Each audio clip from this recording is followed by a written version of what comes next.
আর নতুন করে যেই ফ্যাসিবাদ জেগে বসার চেষ্টা করছে, যদি আমরা শুরুতেই তাকে সঠিকভাবে ফ্যাসিবাদের পথ থেকে সরিয়ে আনতে না পারি, তাহলে 1400 দ্বিগুণে 2800 মানুষের রক্তের মাধ্যমে আমাদের এই ফ্যাসিবাদ মুক্ত করতে হবে।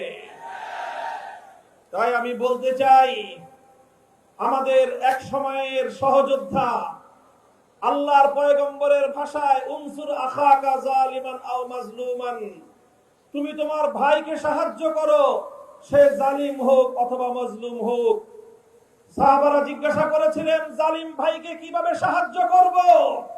আল্লাহ নবী বলেছিলেন, জালিমের হাত ভেঙে গুঁড়িয়ে দাও, এটাই জালিমের সহযোগিতা।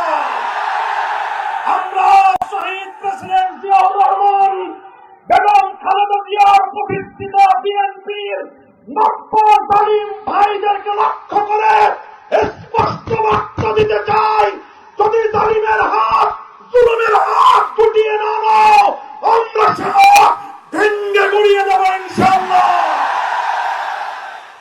আমি আজকের বিএনপিকে বলতে চাই, অতীতের সন্ত্রাস নির্ভর রাজনীতির পথ থেকে তোমরা ফিরে আসো।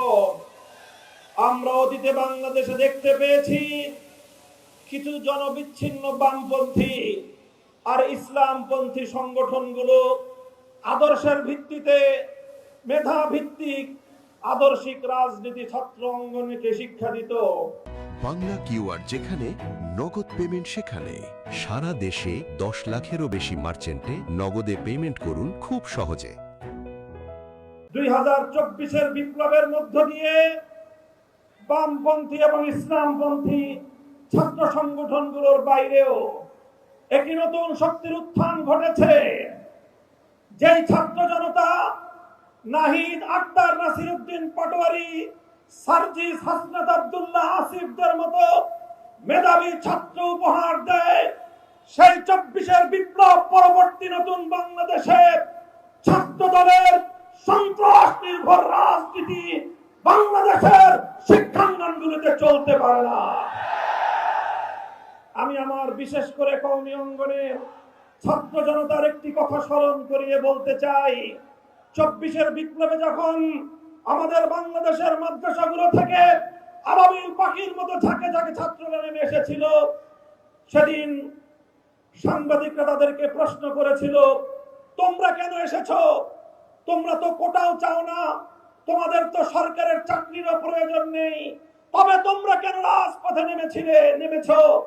আমাদের ছাত্ররা বলেছিল, আমরা চাকরির জন্য নামি নাই, স্কুল, কলেজ, ইউনিভার্সিটিতে আমার ভাইদের বুকে জালিমের বুলেট বিদ্ধ হলো কেন, সেই জালিমের কাছ থেকে প্রতিশোধ গ্রহণ করতে নেমেছি। আমি আবার সে কথার পুনরাবৃত্তি করছি, মনে রাখবেন, বাংলাদেশের যেখানেই জুলুম হবে, যেখানেই জালিমের হাত উদ্ধত হবে, নাসিরউদ্দিন পাটোয়ারি ভাই, আমরা বলি, আবার মাদ্রাসাগুলো থেকে আবাবিল রাজপথে নেমে আসবে ইনশাআল্লাহ। আখেরি পয়গাম, গণভোটের রায় দিয়েছে 70% জনগণ। এই গণভোটের রায় যদি কার্যকর না করা হয়, মনে রাখবেন, এই গণভোটের রায় আমরা পেয়েছি 1500 শহীদের রক্তের বিনিময়ে। এই গণভোটের রায় পেয়েছি শাপলা চত্বরের শহীদের রক্তের বিনিময়ে। এই গণভোটের রায় আমরা পেয়েছি 57 জন বিপ্লবীর রক্তের বিনিময়ে।